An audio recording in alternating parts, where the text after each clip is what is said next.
Bismillahirrahmanirrahim. Assalamualaikum warahmatullahi wabarakatuh.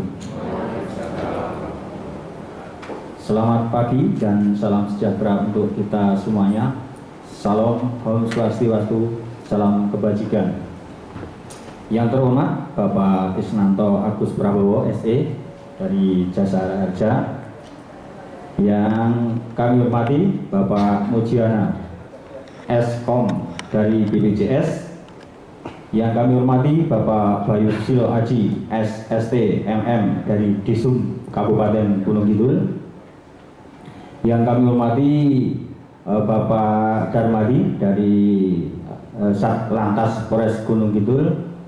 Yang kami hormati Bapak Iwan Masku sebagai moderator serta rekan-rekan penggiat Minsos dari ICD, ICC, ILS, Garda Sigap, dan lain-lain yang berbahagia. Dalam suasana yang penuh bahagia ini, perkenankanlah kami atas nama Panitia Penyelenggara Pembinaan Netizen dari Sat Humas Polres Gunung Kidul. Yang pertama dan utama, marilah kita panjatkan puji dan syukur kepada Allah Subhanahu wa Ta'ala karena atas limpahan rahmat karunia hidayah, terutama nikmat sehat, sehingga pada kesempatan pagi hari ini kita bisa bertemu, berkumpul di tempat ini dalam keadaan sehat walafiat. Amin. Selanjutnya, tak lupa yang kedua, kami mengucapkan selamat datang kepada rekan-rekan semuanya dan mengaturkan terima kasih yang setinggi-tingginya atas kehadiran dari rekan-rekan. Yang kedua, mengucapkan terima kasih kepada Bapak Kapolres. Yang ketiga mengucapkan terima kasih kepada Bapak Kapolres Gunung Kidul yang telah mengizinkan untuk kegiatan pembinaan netizen. Kemudian yang keempat, kami juga mengucapkan terima kasih kepada Direktur PT Bank BBD yang telah menyiapkan atau meminjamkan tempat ini untuk kegiatan penyelenggaraan netizen.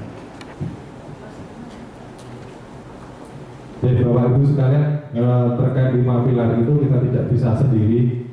Kita memang harus selalu berkoordinasi karena memang tadi sudah sampaikan ketika tingkat kabupaten itu ya koordinasi dengan dinas, tapi dengan provinsi, nanti juga dengan provinsi. Kalau tingkat pusat Korlantas tentunya nanti dengan kementerian. Tentunya setelah kecelakaan harus kita tangani itu terkait dengan koordinasi Kementerian Kesehatan. Kita tidak bisa sendiri. Setelah kecelakaan itu nanti penanganannya bagaimana, terus nanti asuransinya bagaimana, nanti akan dijelaskan oleh rekan-rekan dari Jasara Harja.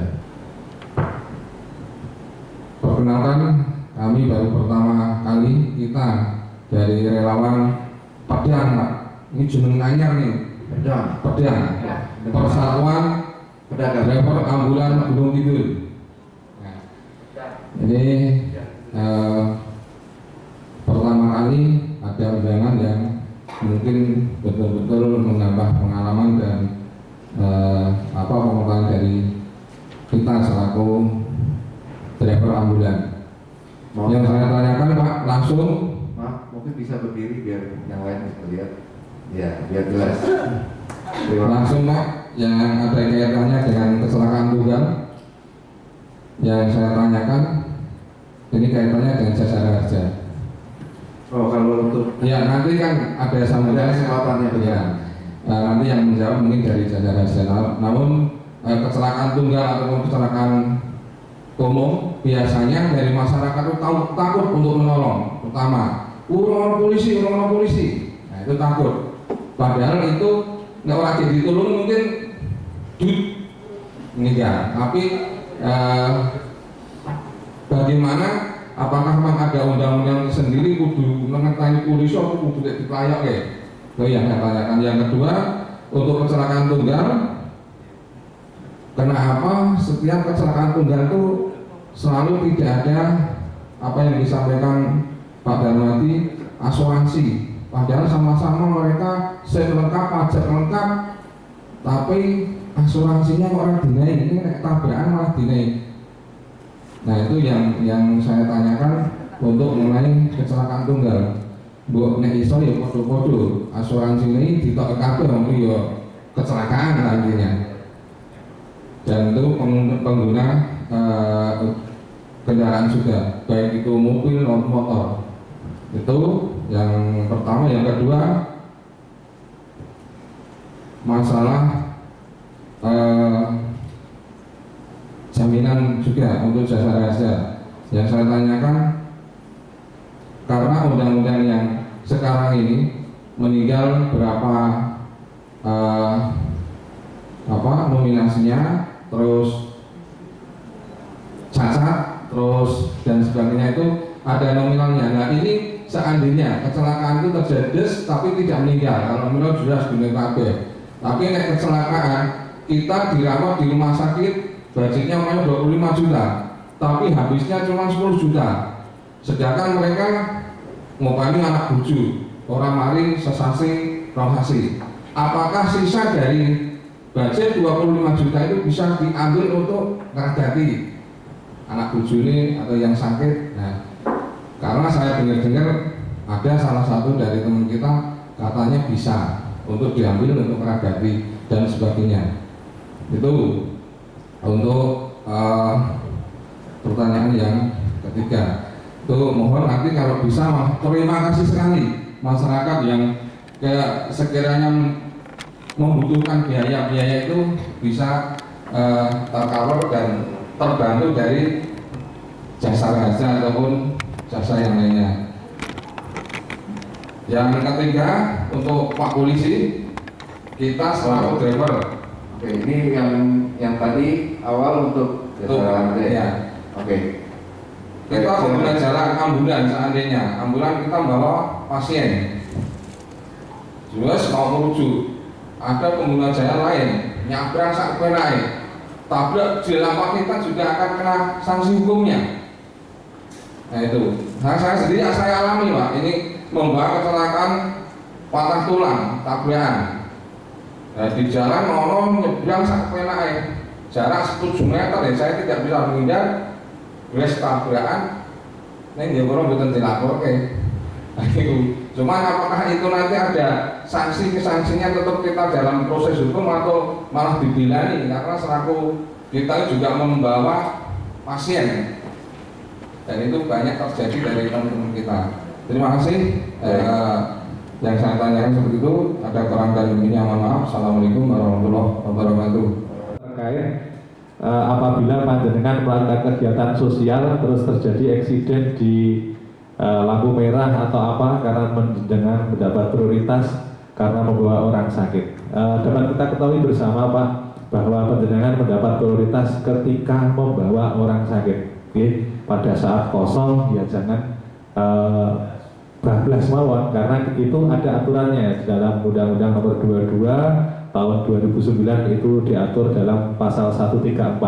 Panjenengan masuk nomor 2 setelah pemadam kebakaran. Jadi luar biasa tingkatan ambulan untuk orang sakit itu di atas sehingga apabila terjadi eksiden atau laka lantas di situ nanti akan kita lihat seperti apa. Nanti tentunya dengan dasar hukum itu panjenengan dapat kita bantu seperti itu.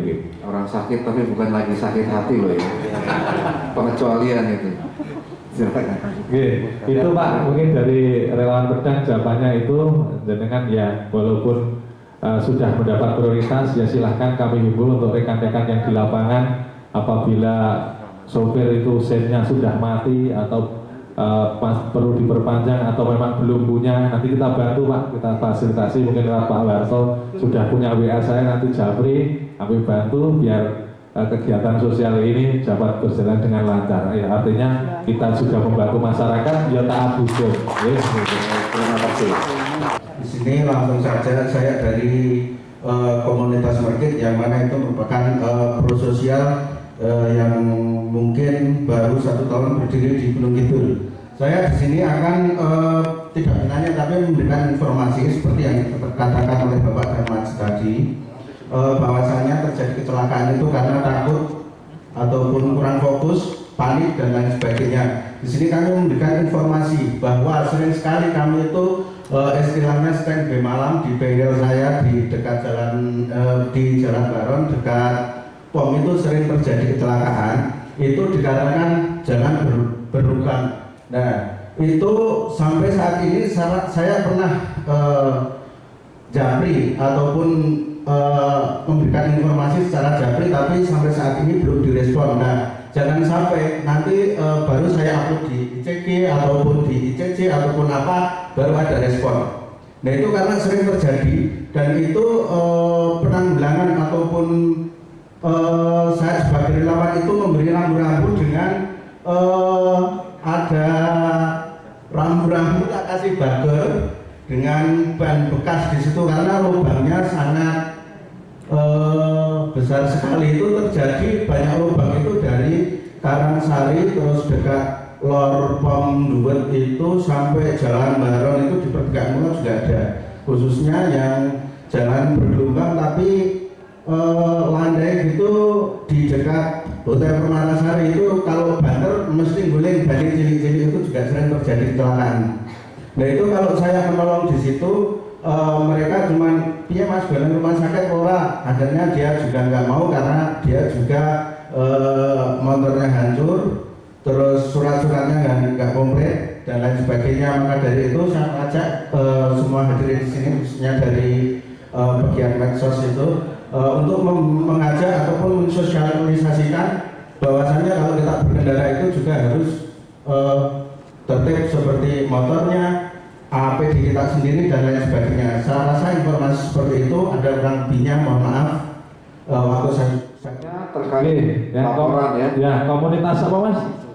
Market. Oh, market ya, itu wilayahnya Jalan Baron, ya terima kasih. Memang kita ketahui bersama itu masuk jalan provinsi mas, provinsi Pak Bayu, kelas jalannya itu jalan provinsi. Nanti silahkan japri saya, nomornya nanti mungkin dapat minta Mas Toyib dan sebagainya. Nanti di mana saja akan kami sampaikan Kak. Kami kemarin sudah koordinasi terkait jalan nasional, jalan-jalan provinsi, itu sudah ada pemenang lelangnya untuk perbaikannya. Jadi nanti kita sampaikan informasi ke PU provinsi sehingga nanti PU akan segera menindaklanjuti karena sudah ada pemenang lelangnya sehingga nanti mereka langsung bergerak menutup jalan-jalan tersebut. Mungkin seperti itu Pak. Baik, terima kasih. Mohon izin Pak Iwan dan Pak narasumber sekalian, mungkin saya pertama akan menyampaikan garis besar dari tugas pokok dan fungsi Dinas Perhubungan di Kabupaten Nganjuk. Yang pertama adalah perumusan kebijakan teknis di bidang perhubungan, lalu lintas, angkutan, keselamatan, teknologi transportasi, dan pengelolaan operasional. Pengendalian operasional pun di sini tentunya tidak bisa berdiri sendiri, ada instansi lain dan tadi disampaikan 5 pilar keselamatan. Kemudian yang kedua adalah pengembangan dan pengelolaan terminal serta perparkiran. 3, pelayanan pengujian kendaraan bermotor. Ini garis besarnya. Sebenarnya uraiannya cukup banyak, tetapi intinya adalah dari 3 poin ini. Dari pembangunan fasilitas, pemeliharaan fasilitas, pemberian pelayanan, pengendalian khusus angkutan ya. Pendaliannya khusus angkutan, bukan semua kendaraan, karena kewenangan itu akan terbagi. Nanti mungkin selama ini kita terus dengan kepolisian dan instansi terkait berkaitan dengan keselamatan. Baik, itu sedikit tentang tusi dari Dinas Perhubungan. Saya langsung saja, seperti janji saya, nggak usah panjang lebar. Ya, kewajiban pengoperasian angkutan umum penumpang barang sesuai. Jadi angkutan itu ada 3 jenis. Angkutan umum terbagi dari menjadi 2, angkutan barang dan angkutan penumpang. Loh, apa ini angkutan umum dari angkutan barang? Ada nggak? Ada kan yang pembedaannya? Angkutan barang itu ada plat hitam, ada plat kuning, ya itu yang membedakan. Dan bis pun juga ada plat hitam dan ada plat kuning. Itu yang membedakan umum dan bukan umum. Baik. Kemudian kewajibannya yang pertama tertib berlalu lintas. Tadi sudah disampaikan Pak Jarmati, panjang sekali ini. Pokoknya banyak. Semua pengendara, apapun itu, siapa yang menggunakan fasilitas jalan, Ya, transportasi, siapa yang bertransportasi? Oh, sopir bis, sopir truk, bukan. Kita ngeret angkong di jalan, itu pun bertransportasi. Kita menggunakan fasilitas jalan. Dua ya kayak numpak pilih mandeknya Bang Ju. Lah bener kok malah gaya. Karena memang bener, dia harus berhenti pada saat lampu merah. Dan nek bablas ditabrak, apa sing tanggung jawab sing ngomong gaya ini mau? Kan tidak, tanggung sendiri. Jadi mari bersama. Ada Sari dari ICJ. Saya mau bertanya tentang ini ya, yang tadi ada hubungannya dengan Undang-Undang Nomor 22 Tahun 2009 Pasal 273, yaitu tentang lalu lintas dan angkutan masyarakat yang mengalami kecelakaan lalu lintas akibat jalan berlubang dapat menuntut pemerintah atau penyelenggara jalan. Nah, itu bagaimana prosedurnya yang simpel? Karena kita tahu semua bahwa di masyarakat itu kalau mau melakukan itu atau menuntut hal seperti itu pasti ribet ya, harus ada bukti, saksi dan lain sebagainya. Sedangkan kadang kalau kita ada mengalami kecelakaan karena jalan berlubang itu kan mungkin ada kemungkinan kendaraan rusak, terus korban itu terluka dan lain sebagainya. Nah, itu bagaimana prosedur yang simpel. Terus yang kedua, mengenai lampu penerangan di daerah Leseh kalau nggak salah ya, itu sebelah utara itu beberapa waktu yang lalu saya lewat gelap. Dulu lewat juga masih gelap dan nggak tahu tadi malam gelap atau enggak. Nah, itu bagaimana, kayaknya udah lama sekali tidak ada perbaikan. Itu aja, terima kasih. Berkaitan dengan jika terjadi kecelakaan karena kerusakan jalan atau suatu fasilitas yang tidak ada, mereka mau menuntut, karena di undang-undang itu dijamin oleh pemerintah gitu ya, di undang-undang dijamin pemerintah. Tentunya saya menjawab akan gini aja. Tentunya dari suatu kecelakaan, kalau tadi karena nggak mau ngurus ribet, harus lapor sana lapor sini, ya harus. Karena apa? Dengan jaminan jasa raharja saja, kalau tanpa ada laporan kepolisian, penyidikan dan lain sebagainya, juga tidak akan keluar. Dengan laporan itu tadi, nanti juga akan diselidiki. Kalau nggak salah kemarin kejadian di Ngawen ya, yang truk membawa penumpang ngaret nih. Ya udah Ngawen apa itu? Nah itu terjadi, akhirnya juga dilibatkan di sana, akhirnya diselidiki di segala macam, dari konstruksi jalannya, rambunya dan lain sebagainya. Ternyata sudah memenuhi, justru malah di situ ditemukan karena kelalaian, baik dari kendaraannya, ternyata akhirnya sudah mati sekian tahun, STNK-nya dan lain sebagainya, keteledoran, kelalaian. Tentunya nanti yang menentukan adalah dari petugas penyidikan. Dinas Perhubungan dalam hal kecelakaan juga dilibatkan itu. Di situ nanti juga tentang kelayakan kendaraannya dan juga beberapa hal lain yang melibatkan di situ. Jadi tidak serta-merta terus aku baru kejeglong, ternyata sebelum kejeglong dolanan HP, orang di SIM, orang di segala macam. Jadi tidak serta-merta, mungkin deh, tapi nanti mungkin akan dibantu dari Pak Darmadi yang berkaitan dengan olah kejadian, karena Pak Darmadi ini juga pengalaman di Laka kalau tidak salah, beberapa penanganan. Kemudian tentang LPJU, saya sudah sampaikan di awal bahwasanya kita instansi di kabupaten berbeda dengan instansi seperti kepolisian itu secara vertikal dari atas ke bawah. Kita itu di bawah kabupaten, itu terbagi di atas 3 kewenangan. Untuk kerasa ini juga kami sudah menerima laporan dan terus kami laporkan. Bahkan kami punya dokumentasi laporan itu tidak hanya sekali. Syukur gage, kita juga survei ke lapangan, kita foto, kita kirim, kita segala macam. Ada yang ditindaklanjuti, ada yang belum. Bukan tidak nih, belum. Gambaran saya Gunung Kidul. Gunung Kidul itu PJU kita punya tenaga 3 teknisi. 1 kendaraan Skywalker melayani seluruh Gunung Kidul, tentunya dengan skala prioritas dan laporan. Tapi terus, teman-teman itu terus siang malam mereka melakukan perbaikan. bagi yang di lapangan mungkin tidak terasa, urung didandan-dandani, ini yang di petugas karena itu tadi melayani, ternyata laporan jaringan tadi itu juga terdaftar di antrian, kita juga skala prioritas juga, gitu. Itu berkaitan dengan PJU. Tapi akan kami teruskan kembali Bu Sari. Terima kasih untuk laporannya di Telesai. Kalau nggak salah ada di beberapa. Waktu itu Telesai kalau nggak salah mulai dari masuk rest area sudah ada beberapa yang mati. Ada di titik dan kami teruskan ke BPTD. Mohon memperkenalkan diri, saya Widiarto Nugroho dari JP.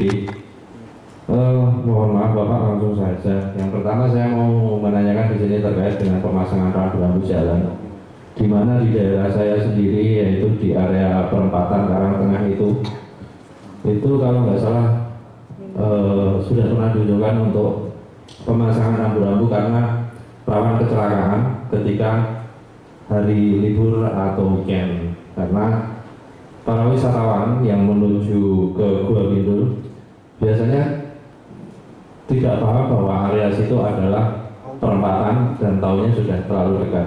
Makanya untuk saat ini sementara waktu itu dipasangi drum di tengah jalan yang alhamdulillah bisa meminimalisir ya, gitu. Jadi prosedurnya bagaimana? Apakah memang kita harus mengajukan ke PU melalui desa atau kita cukup bisa sharing secara jabri itu tadi untuk pemasangan rambu-rambu di sana? Itu yang pertama. Yang kedua, sama sih sebenarnya dengan Mbak atau Ibu dari JJ Indrati, kaitannya dengan perawatan jalan. Kami dari teman-teman yang berada di media sosial ini sebenarnya sangat banyak sekali keluhan terkait dengan perawatan penerangan jalan. Nah, di satu sisi kami di sini memohon bagaimana keberadaan kami ini menjadi jembatan informasi juga bagi dinas-dinas yang berkewenangan untuk melakukan perawatan jalan itu, karena kerusakan itu kadang sudah tidak hanya 1, 2, 3 hari 1 minggu, tapi memang sudah berbulan-bulan. Baik, cukup seperti itu. Matur nuwun. Assalamualaikum. Rambu-rambu jalan di Karangtengah sudah pernah mengusulkan. Kalau nggak salah saya dulu juga pernah memberikan di sana, tapi bentuk rambu portable. Portable itu yang besi di, karena seperti tadi sampai teman-teman di awal bahwasanya dengan belanja yang menggunakan anggaran itu tidak serta-merta bisa langsung diberikan atau ada. Jadi waktu itu kita ada lampu portable, akhirnya kita pasang di sebelum perempatan kanan kiri dulu. Jadi rambunya dulu ada yang di tengah sebagai pengarah dan lain sebagainya. Tapi kurang tahu untuk saat ini. Tidak kami ambil kembali, tapi kurang tahu.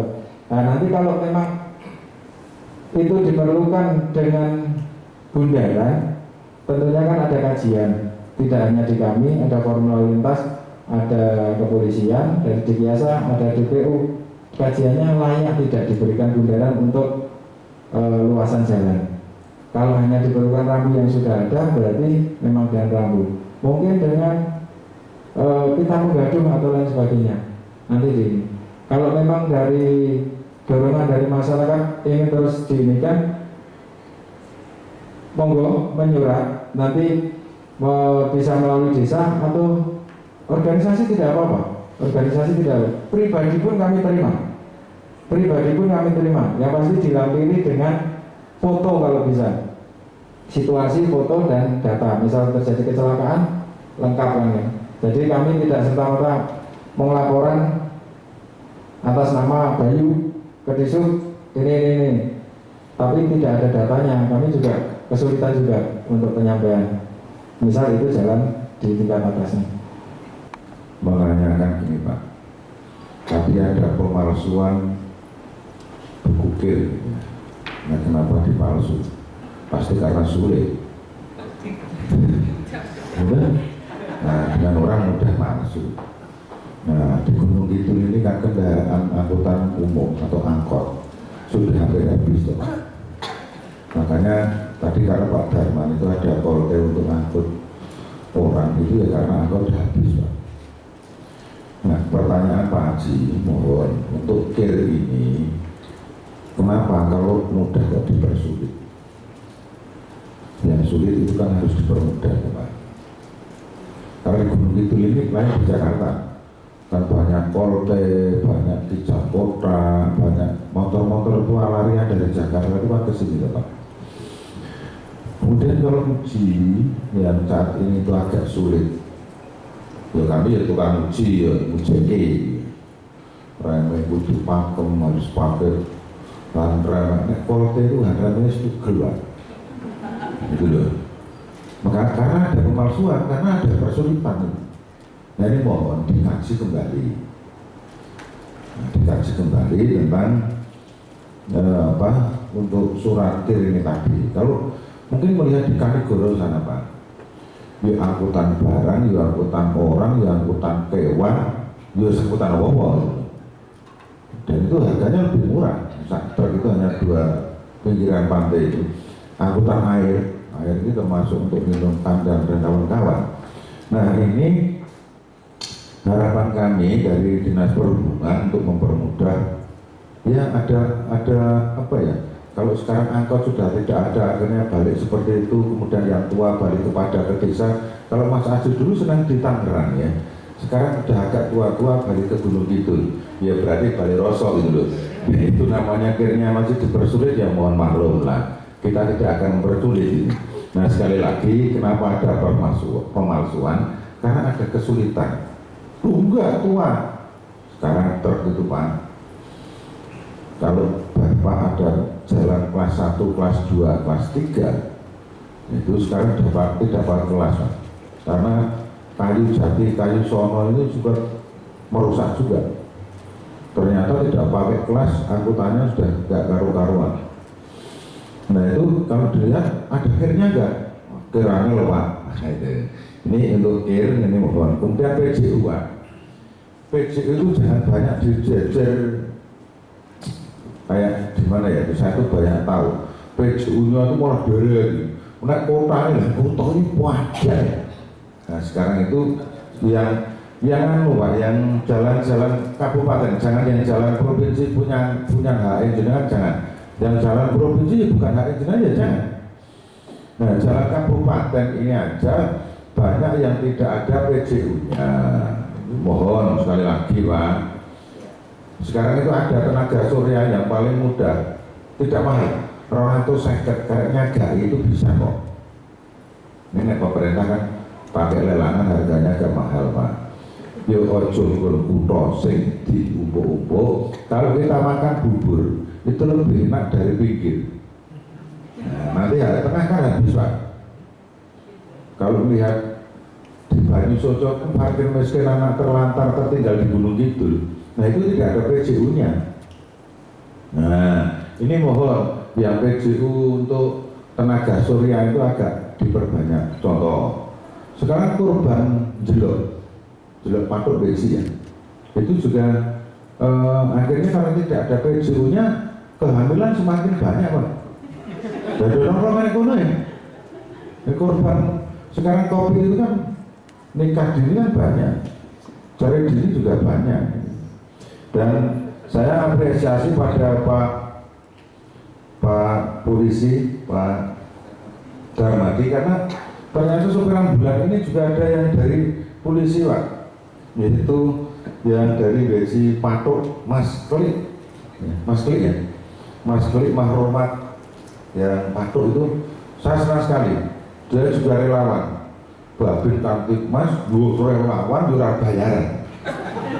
Iya ya namanya ambulan ya bayar siapa? Harus kendaraan, kehilangan bensin, jadi unek-unek itu loh. Nek ya tadi nek kecelakaan pasti tolong ambulan, ranjut tolong lainnya. Pasti kan bawa ambulan. Paling susah lagi Pak kalau bawa wong arep bayar. Mari kok gawe orang melu-melu arep bayar bungok-bungok. Supir ambulan diseneni gitu. Oke, baik. Terima kasih Bapak. Jadi terima kasih ya Babin. Kalau mau jadi supir ambulan kami menerima Pak. Betul. Nah, sekali lagi Mas Bayu, saya mohon yang sulit ini dipermudah, yang mudah jangan terlalu banyak dipersulit. remnya kudu didak modal mandek set gitu enggak. Nah ini sehingga akan banyak pemalsuan Pak. Terima kasih. Assalamualaikum warahmatullahi wabarakatuh. Ya, silakan Pak Bayu seperti Pak Novi. Saya kira ini akan memancing rekan-rekan semua biar pada periksa. Mesti pertanyaan di benak Bapak Ibu sekalian, sing punya truk punya ini, ngopo dingel, digampangke wis iso. Jadi di sini kan diajak sebagai komunitas untuk keselamatan berlalu lintas. Dari sisi aturan, ya, baik undang-undang, PP maupun PM, Indonesia sama Pak Iwan ya. Jadi mulai dari cek visual kendaraan, bagaimana? Kocok filmnya ada standarnya. Kemudian uji emisi, uji remnya, uji ini. Nek digampang ke remnya itu 60 sekian persen. Mau kalau halah mau Gunung Kidul wono kecelakaan di wono yo kudu aku. Kan gitu bahasanya terus besok menjadi pertanyaan, Pak, ternyata di sana itu remnya belum, tidak neng lulus Pak. Gimana terusan jawabannya? Nah, misalnya, Pak, saya dari diri suku, saya itu tidak pernah, saya sering menemukan Pak Wato. Jadi di jalan patroli dengan Pak Darmati menemukan, Pak, saya tidak jalan ireng lagi iki Pak, mau itu mendarat lemah, gua kok buku kir, gitu. Walah Pak, dalan ini kecelakaan itu orang kudu ngenteni dalan ireng, dalan lemah, gitu. Bronjongan dalan lemah, jenengan rem blong, ya celaka. Sing rugi sinten jenengan, kali penumpangnya jenengan. Bak terbuka di undang-undang juga diatur. Yang boleh digunakan apa saja, yang tidak boleh bagaimana. Kaitan dengan ini, Gunung Kidul itu terus berbenah, gitu, dengan adanya pemalsuan, bukan dipersulit, tetapi ya itulah. Kalau kita mau selamat, ya ini. Kita kalau mau ini Pak, jadi kita itu juga ditarget. Dulu Pak Wato juga target pendapatan pengujian kudu semene. Ternyata pengujian di Gunung itu menurun. Pindah Wonogiri, pindah ini. Kenapa mereka pindah? Karena lu kenapa? Karena lu ini. Berarti di sini yang salah siapa? Sistemnya apa oknumnya? Berarti oknumnya yang di luar. Tapi kalau sekarang insya Allah semua sama, prosedurnya sama. Dengan penekanan dari kementerian yang terus-menerus berbenah di Badan Perhubungan kerusakannya. Untuk Gunung itu, untuk keselamatan harga mati kalau. Ya, itu harus dikasih tepuk tangan itu kalau memang yang